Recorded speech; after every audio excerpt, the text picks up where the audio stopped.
Palestinian President Mahmoud Abbas told an international summit Wednesday that the United States was unfit to mediate the Mideast conflict, marking a major policy shift after decades spent courting American goodwill.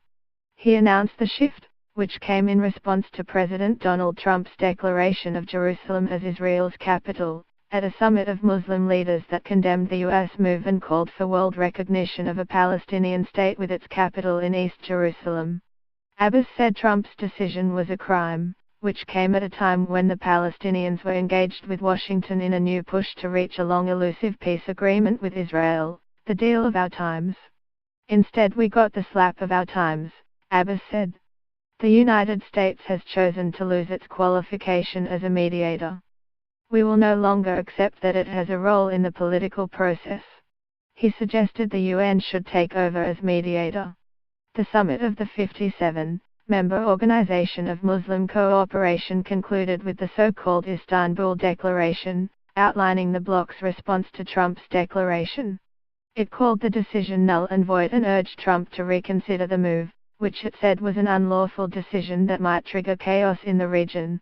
Turkish President Recep Tayyip Erdogan, who hosted the summit, said it is out of the question for Washington to continue mediating between Israel and the Palestinians. That process is now over, he said.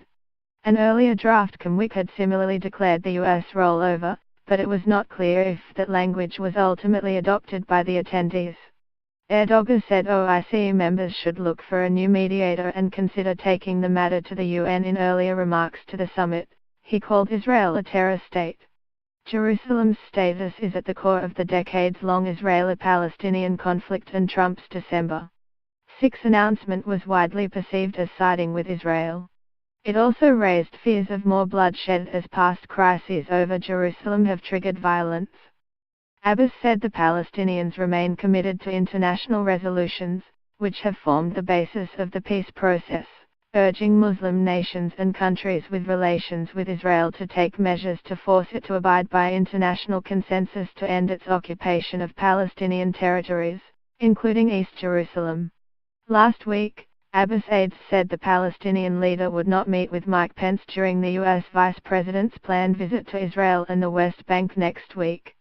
Abbas had initially planned to meet with Pence in the biblical West Bank town of Bethlehem, but two senior aides have said the meeting would not take place because of Trump's pivot on Jerusalem.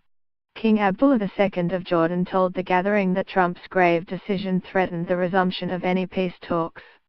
Most countries around the world have not recognized Israel's 1967 annexation of East Jerusalem.